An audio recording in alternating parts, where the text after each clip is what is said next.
Run, river, run, run through the hills. Run, river, run to the sea. Run, river, run to your place beneath the sun. Run, river, run over me. Run through the land, you run through my soul. Bring me wisdom and peace. Run. This is Janet Lewis, your host. Welcome today to be my guest. And then we have Dr Maruszczak. I got it right. Well done. Yes, he is the superintendent of our schools in Mendon-Upton. Welcome, Joe. Pleasure to be here, Jan. And a lot of you will probably watch him on it's not Channel 12 anymore, Upton, it's 192. And if you want to see the cool school committee, be my guest, that type of thing, it's Channel 192 now, not 12. We have a whole new system. 191, 192, 194 are the Upton channels, and 192 is where you're going to see Joe, the school committee, our town council, selectmen, be my guest. So I know it's kind of a big change, but you'll get used to it out there. I'm getting used to it. Joe, how long have you been with us as the school superintendent? I just started my 4th year as superintendent of schools here in Mendon-Upton. Where'd you come from? Well, originally my mother, but I spent, before I came here, I spent a few years as the principal of Mansfield High School. Yeah. And then before that, I had a career largely in Rhode Island. I was the principal of Pontigansett High School, which is also a regional high school, Yeah. two relatively small towns, rural towns, Foster and Gloucester. Mm-hmm. And before that, I was a chemistry teacher at that same school. So I've had, everybody's favorite subject. Yeah. No. No, math and chemistry. It makes you smarter and stronger, as I tell my own children. So, yeah. Or it makes you want to tear your hair out and run. Yeah. It's definitely a discipline. Do you feel in your work with kids that there are a lot of us out there who there's just part of the way we think. Some kids learn differently. We're not as adept, and that's the reason why we don't grasp it, but yet we might do well in English. Sure. Public speaking, art. It seems to be a whole different ballgame. I have friends who can rattle off math and algebra, and I had to have a tutor in sophomore year just to get me through. Sure. We're all wired differently, and we have different, if you will, learning modalities. You know, sometimes they're referred to as learning styles. I'm sure as parents we see it with our own kids. Mm-hmm. You know, the kid that traditionally gravitates to English language arts or, you know, the social sciences and so on versus kind of the left brain math science type kid. Mm-hmm.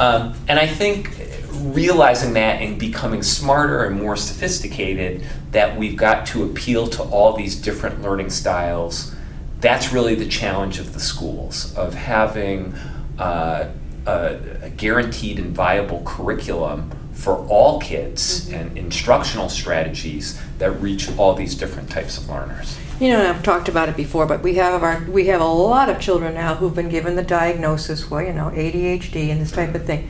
And I seriously believe they learn differently. They're not dumb, they're not backwards, they just learn differently. They're a little more sometimes hands-on, and our teachers, we can't expect them to be super knowledgeable. They've got a classroom of how many kids?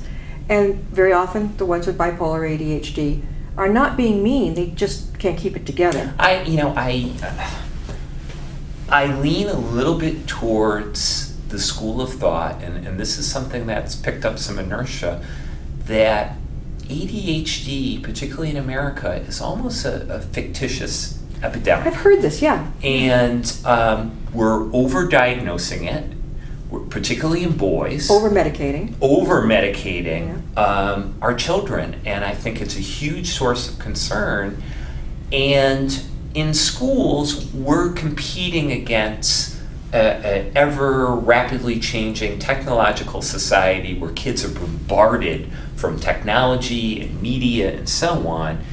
And then you put them very much in a traditional setting with a book and you say, okay, read, write, process. Yeah. And not that there's anything wrong with doing those things, but I think, again, it goes back to how are you changing your instruction and making it dynamic so you're engaging all kids and you're really reaching those kids and you're reaching the boy that maybe isn't the traditional learner.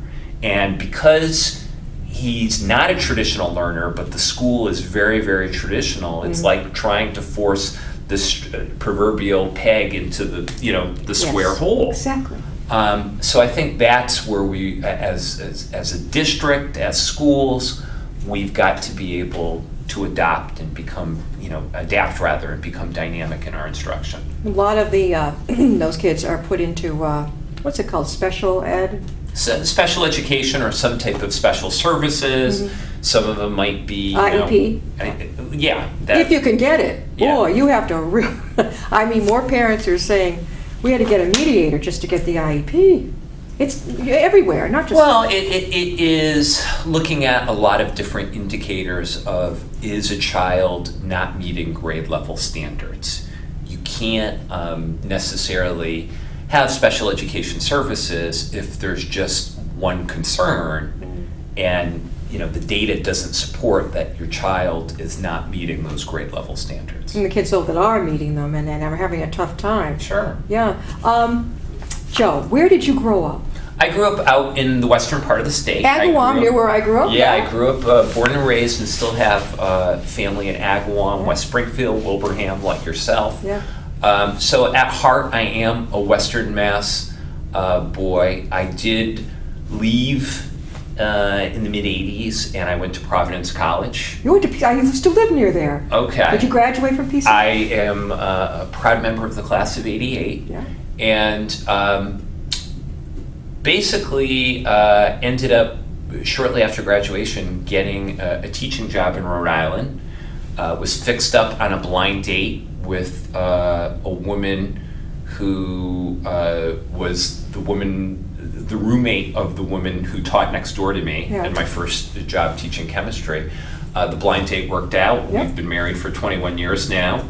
So ended up settling in Rhode Island. Very good. How many kids? 2 daughters. I have one that is just starting her freshman year at Fairfield University. And second one is starting her freshman year at East Greenwich High School. Now, at PC, what was your major? Chemistry. Gee, you've come a long way from chemistry. Well, I have, and I have a.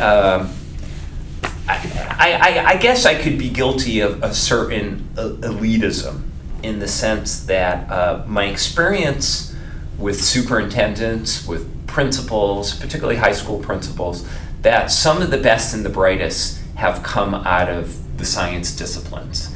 And of course, guilty as charged. I'm definitely being a bit of a snob and making it, and self-serving snob in making that statement. But I really believe that having the rigor of the sciences and just the sheer discipline of it serves you well for other fields. If you were to talk to me back in 1985 when I was struggling through organic chemistry, I would probably give you a different message, Jan. But going through that curriculum, I think, served me well, made me a better critical thinker, made me analyze problems and situations much better. Believe it or not, it even made me a better reader and writer. And in my present role, I think that education that I got at PC served me extremely well. You're very, even when I watch you on school committee on television, I watch how organized, how methodical, and how easy it comes to you. Well, thank you. I appreciate that. I think by the very nature of your job, the biggest aha that's been in this position, that I've had in this position for the last 3+ years, is the superintendency is all about strategy. It really is. It's always thinking about, okay, if I do this, what's the next step, or what are the repercussions of this decision? But not just the next decision, but 5 or 6 steps down the road. Thinking ahead. Yeah. Joe, parents who are frustrated, is your door always open? Always open. Always open. I take great pride that if you want to access me, you can obviously do it in person. stop by the central office, which is at Misco Hill Middle School. You can access me via phone, via email. I'm also on social media. I'm on Facebook and Twitter, and I know a decent amount of our parent base. Can you tell is us, give us connected. some of how they can get to you, Joe? Give us Telephone 508-634-1585, or you can access me via email, jmaruszczak@mursd.org. Now, I'm not going to go through the laborious task of spelling out my name, but if you go to our website, mursd.org, you see my very handsome smiling face right on the front page, and there's a link There to you my go. email there. So don't hesitate. I know that when my son was growing up, not that long ago, I noticed a lot of the parents, they had issues with their children, and they were almost afraid to fight for it. They're afraid to go forward. I says, no. Get up there and talk with him. The guy, he's human like you are. Go for it. Sure. They were really intimidated. Yeah. Not here. It was in another town, but I really had to tell them a lot. No, really. I went with one couple. I said, there's nothing to be afraid of. Just speak what you're thinking. And I do my absolute best to be visible, to be accessible. The overwhelming majority of school-wide functions and events I'm usually present at. I try to connect with different community organizations. For example, tonight is the October meeting of the Upton Men's Club. I'm kind of presenting before them, giving them a status update of how the district is doing. But we're also very excited about the proposition of putting in a turf field, a turf athletic football field, multi-purpose field at the high school. So kind of getting them some information about that to help engender some of their support. That sounds good. Joe, what is your take on the MCAS routine? What specifically, as far as just the whole testing regimen or the recent controversy and change it? Anything you want to say. Well, it's interesting. I had a meeting with a parent earlier this morning, and who is in the process of transitioning her child into the district, and we kind of got into a larger discussion about the Common Core state standards and MCAS and so on.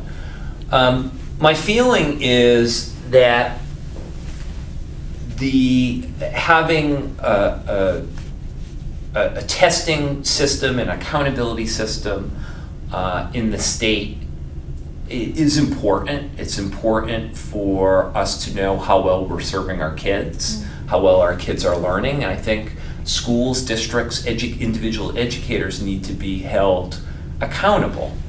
I think, however, we've gotten to a place in this country where there's an over-reliance on testing. Recently, there's been controversy about the transition from the MCAS tests to this new PARC assessment. And we needed to make a decision as a regional school district, as did all other districts last spring, whether we were going to administer the MCAS or the PARC to our students this spring. My recommendation, which the school committee went along with, was to stick with MCAS for 1 year. Yeah. One of the things folks need to realize is this new PARC assessment, as it's presently designed, almost doubles the amount of time that kids will be taking an assessment. So I think we're all grappling with, for lack of a better term, test fatigue.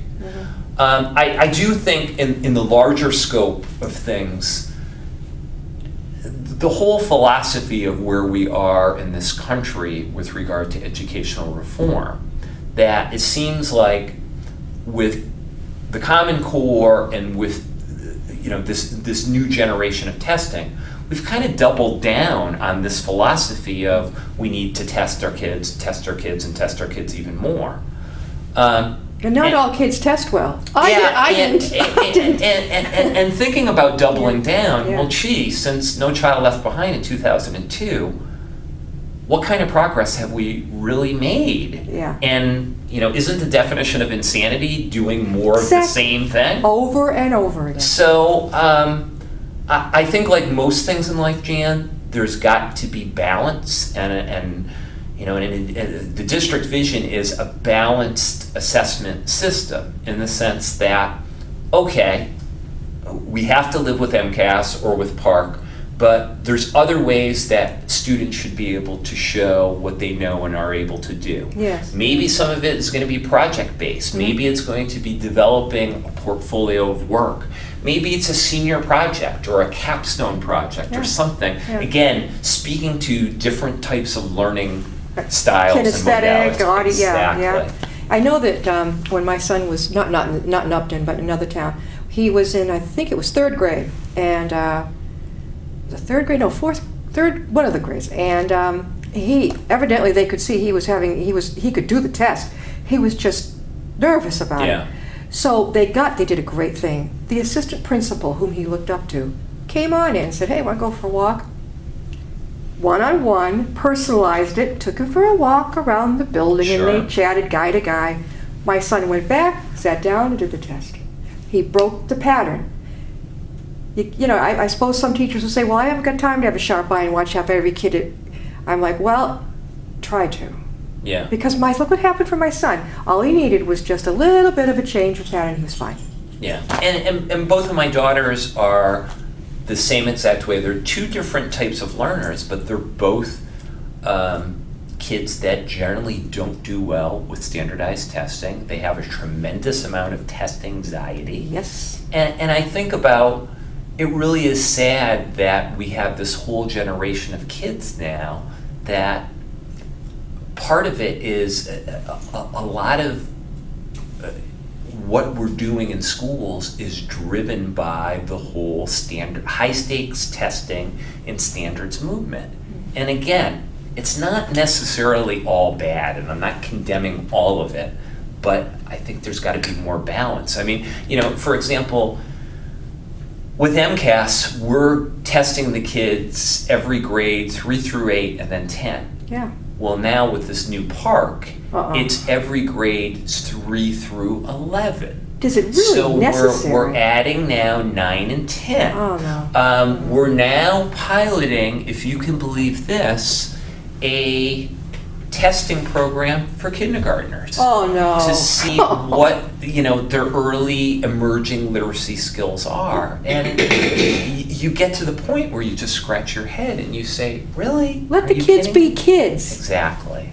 Listen, Joe brought in here.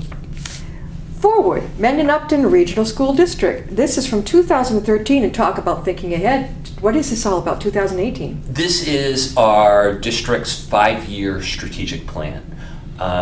Shortly after I came in 2011, the district hadn't been doing strategic planning for quite some time. As a matter of fact, the last time they looked at it was in 2006. So over a period of about 14 months, we put together a team of teachers, parents, community members, our administrative and support staff, and kind of brainstormed about, okay, where are we now as a district, and what, more importantly, is what's the vision? What do we want to be as a community of learners over the next 5 years? What are the things that we want for all of our kids? What do our kids really need as far as programs to be college and career ready? So that document that you have in your hands, Jan, kind of represents the vision and specific action planning around specific strategic initiatives that we will implement to carry our district forward. How I wish this had happened when I was in school. It seems like a lot of us have kids who are in the millennial generation and younger. Everything seems to be happening like now within the last 10 years. I'm envious. I think this is great. I was on PTA and the parent council and all. I did everything I could. It's growing more and more, and to me that is exciting because it's the children coming ahead now too. Look at all they're going to have. Who named it Forward? Did you name it?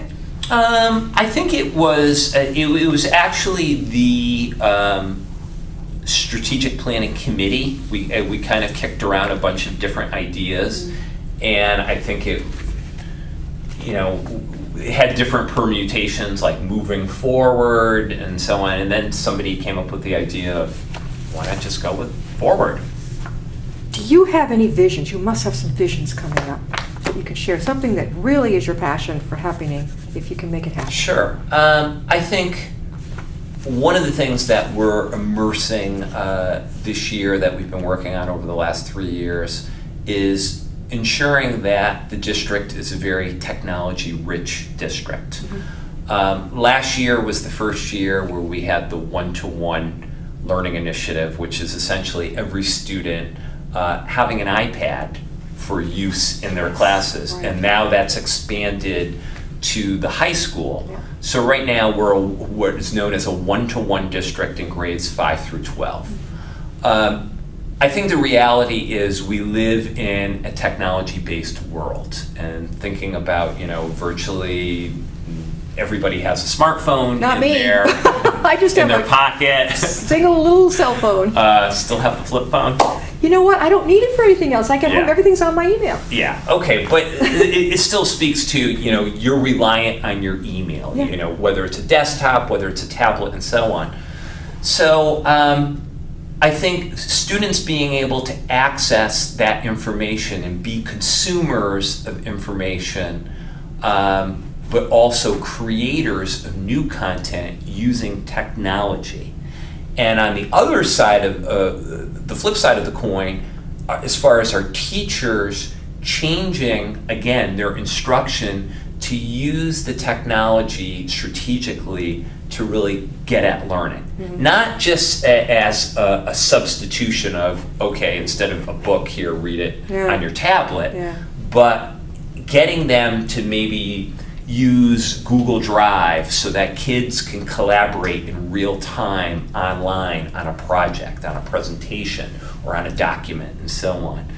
So that's very much detailed in the strategic plan about the vision of, okay, we're going to be a technology-rich district, and we're not going to be technology-rich just for the sake of having devices, but we're going to use these devices to transform teaching and learning. Are you So- concerned, though? I am concerned. I mean, even as adults, you must have some friends. I mean, they're everywhere. They can't seem to hold a good conversation or write very well. I'm talking about adults. Sure. I'm concerned. There's too much of this. Well, and my counter to that would be the onus is on schools to teach kids. The term that's used is digital citizenship. First of all, what is appropriate usage? What is appropriate online etiquette?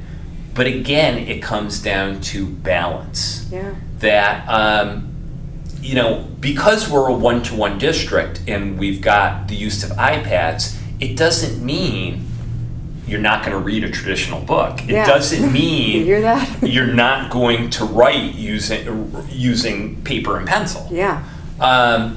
So again, like I said, like most things, it's balanced, but I think having this technology is an invaluable opportunity to teach kids the right way. You talk about adults.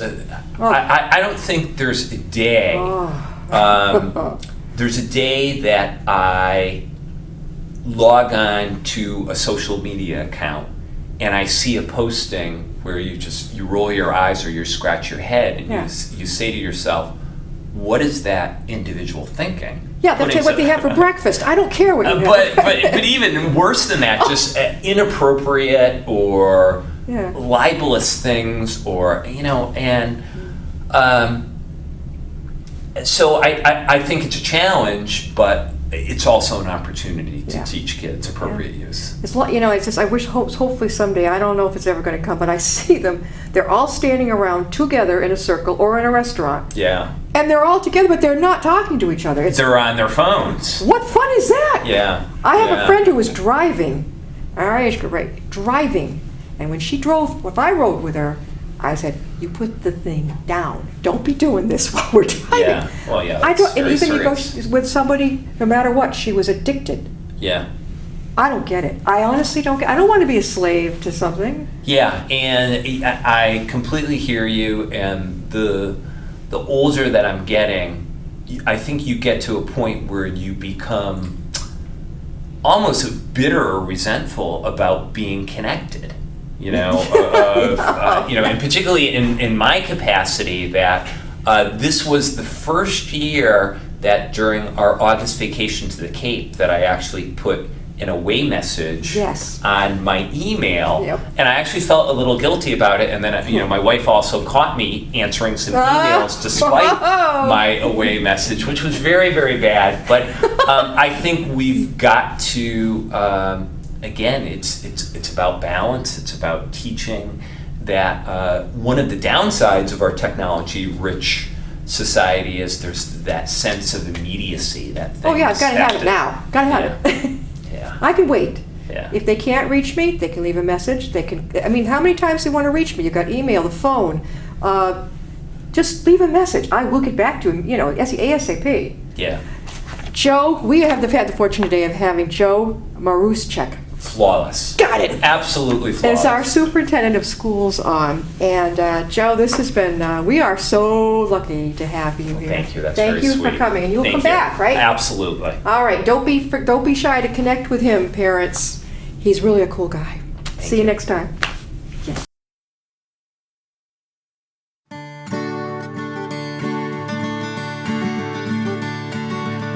Run, river, run, run through the hills. Run, river, run to the sea. Run, river, run to your place beneath the sun. Run, river, run over me.